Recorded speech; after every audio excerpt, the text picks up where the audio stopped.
हमारा पदाधिकारी प्रतिवेदन नहीं देंगे कि फलना आदमी 20 आदमी नहीं ले गए तो उनको संविदा से हटा दिया जाए। ये दहशत फैला करके यहाँ पर लाया गया और लोग जुटे। कितना जुटे होंगे सब आप लोग जानते हैं। नमस्कार, देख रहे हैं आप सिटी पोस्ट लाइव और मैं हूं आपके साथ पूजा शर्मा।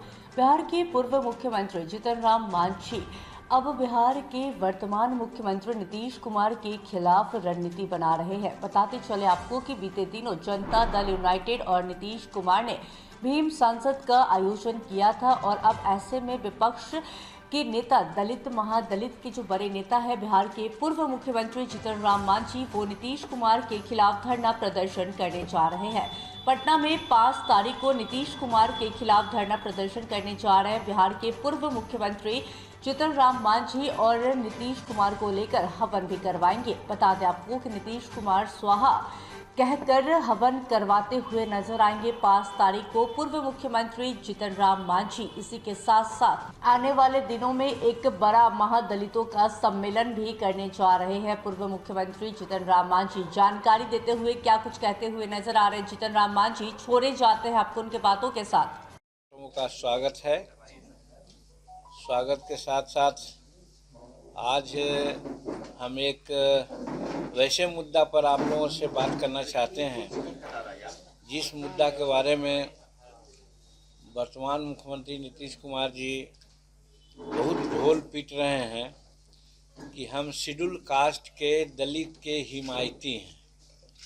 और इसी संदर्भ में अभी उन्होंने एक भीम संसद नाम का एक कार्यक्रम किया और बहुत खुश थे कि इसमें बहुत ज़्यादा लोग आए हैं।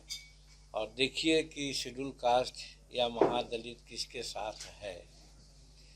इसी के जवाब के लिए आज हम आप लोगों के सहारे समाज में कहना चाहते हैं, उपस्थिति तो देखिए रहे हैं कौन कौन लोग हैं, कि नीतीश कुमार जी शेड्यूल कास्ट के हिमायती कभी नहीं रहे हैं। अब जिस भीम संसद की बात उन्होंने की है उसमें विशेष करके विकास मित्र, टोला सेवक और अनेक प्रकार के जो मित्र, शिक्षा मित्र कहिए चाहे और कहिए, ये सब लोगों को बुलाए थे। अब बुलाए थे ये कह करके कि हर एक वैसे लोग हैं जो अनुबंध पर हैं, 10-10 आदमी से 20-20 आदमी तक लेते आएंगे अपने खर्च पर। और अगर हमारा पदाधिकारी प्रतिवेदन नहीं देंगे कि फलना आदमी 20 आदमी नहीं ले गए तो उनको संविदा से हटा दिया जाएगा। ये दहशत फैला करके यहाँ पर लाया गया और लोग जुटे। कितना जुटे होंगे सब आप लोग जानते हैं।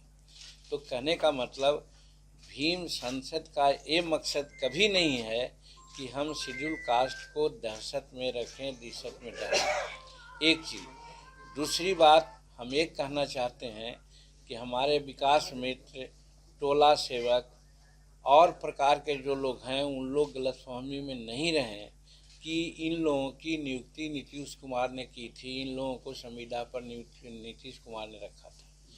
इस चीज़ को केपी रमैया जब हमारे सेक्रेटरी थे और जीतन मांझी वेलफेयर मिनिस्टर था और ए मानवर मुख्यमंत्री थे, तो हम लोगों ने इस तरह का प्रस्ताव दिया और प्रस्ताव देने के उपरांत हम लोगों की प्रस्ताव को इन्होंने माना और बहाली के लिए आदेश दिया तो बहाल हुआ।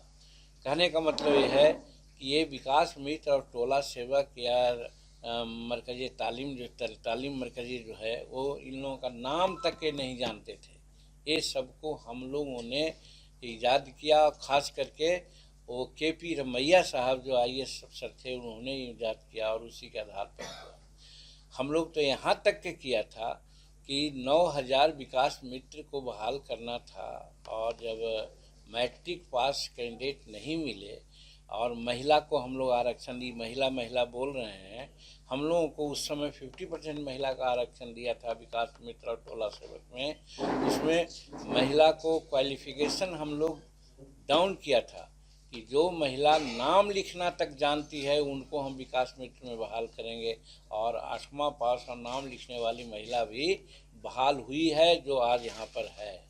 प्रहलाद जी यही कहना चाहते हैं आप लोगों के माध्यम से कि लोग समझता है कि ये विकास मित्र और टोला सेवक और जो और लोग हैं उन लोगों की बहाली इन लोगों ने की थी, उसके लिए हम लोगों ने प्रस्ताव दिया था। एक चीज़, दूसरी चीज़ कि आज जो बुलाए कह करके कि हम आप लोगों का मानदेय कर देंगे 25,000 विकास मित्र का और टोला सेवक का 22,000 कर देंगे, तो इस संबंध में हम कहना चाहते हैं आप लोगों के माध्यम से, वो पेपर में हमने फाइल में अंकित है, दिखवा सकते हैं नहीं है, इसके लिए भी हम इनको कहा कि यही आरक्षण का कोटा जानने और समझने के लिए एक आरक्षण आयुक्त हुआ करते थे।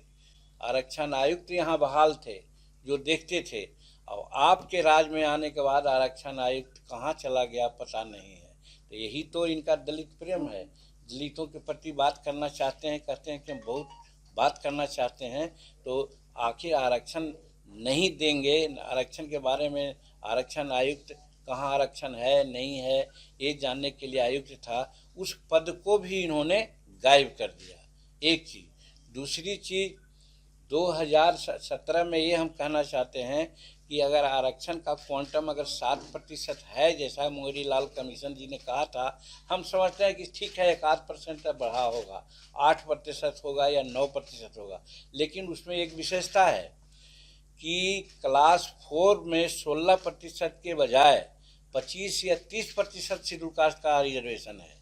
अब इसी को ही लोग कहते हैं कि भाई एक कैडर ऐसा है जहां हम 25% आरक्षण दिया है शेड्यूल कास्ट का, इसलिए कि क्लास 4 में बहुत लोग नहीं दूसरे मिलते हैं, शेड्यूल कास्ट के लोग मिलते हैं, स्वच्छ कार्य करने वाले भी मिलते हैं, इसलिए है तब 8% या 9% है। उस चीज़ को भी नीतीश कुमार शेड्यूल कास्ट के इतने बड़े हिमायती हैं, दलित के इतने हिमायती हैं कि 2017 में सरकार से आप पूछ लीजिए, एक आदेश निकला है कि क्लास 4 की बहाली नहीं होगी। क्लास 4 की बहाली में शेड्यूल कास्ट बहाल हुआ करते थे ज़्यादा, अब इसी बिना पर कहते थे कि 25% है 30% है, और दोनों मिला करके 7 या 8% हो जाता था। तो उस चीज़ को भी ये बर्दाश्त नहीं कर सके, और 2017 में क्लास 4 में इन्होंने शेड्यूल कास्ट या किसी की बहाली करना इन्होंने बंद कर दिया। डायरेक्ट शेड्यूल कास्ट पर चोट है, हमारे शेड्यूल कास्ट बहाल नहीं हो रहे हैं। और क्या किए हैं, आउटसोर्सिंग के माध्यम से अब बहालियों करवा रहे हैं, किसी एजेंट को दे देते हैं पैसा लेकर के, एजेंट कमीशन देता है, और वो एजेंट करता क्या है कि अगर आउटसोर्सिंग में किसी क्लास 4 लाइक आदमी को अगर 15,000 देना है तो वो देता है 5 से 10,000 या 8,000, इस तरह से उसका दोहन हो रहा है, और वहाँ आरक्षण नियम का पालन नहीं होता है। तो यही शेड्यूल कास्ट के प्रति इनका प्रेम है। हम आप लोगों से जानना चाहते हैं, पूछना चाहते हैं, आप पूछिए कि क्यों 2017 में क्लास 4 की बहाली आपने रोक दिया, और क्यों आउटसोर्सिंग में दे दिया, और क्यों आउटसोर्सिंग में दिया तो क्यों नहीं इंस्ट्रक्शन दिया कि वहाँ भी आरक्षण नियम लागू होना चाहिए। ये कौन देखेगा, और वो आरक्षण नियम लागू तो नहीं है, प्लस जो वेतनमान या जो मानदेय मिलना चाहिए, जैसा कहा, जैसे शेड्यूल कास्ट रेजिडेंशियल विद्यालय है उसको बहुत करीब से हम लोगों ने देखा है, वहाँ पर जो एजेंसी है वो बहाल करती है, रसोईया है, क्लास 4 है, सफाई करने वाले को उसको मिलना चाहिए 12,500, और देते हैं कितना 7,000 और 6,000। इस चीज़ को कौन देखेगा। तो सरकार के मुद्दे में रहता तो सरकार से हम लोग कंप्लेन भी कर सकते थे, लेकिन अब तो प्राइवेट को दे दिए हैं, प्राइवेट अपना इस तरह से कर रहा है। तो कहने का मेरा मतलब है कि शेड्यूल कास्ट के प्रति इनका नकारात्मक सोच शुरू से है, और जो दिखलाता है कि शेड्यूल कास्ट को बड़ी इन्होंने एक तरह से दिक्कत किया है, जिसके चलते आज शेड्यूल कास्ट आहत है, और ये ढोल पीट रहे हैं कि हम शेड्यूल कास्ट का बड़ा नाम लेते हैं, कि हम शेड्यूल कास्ट के प्रति बहुत ही करते हैं।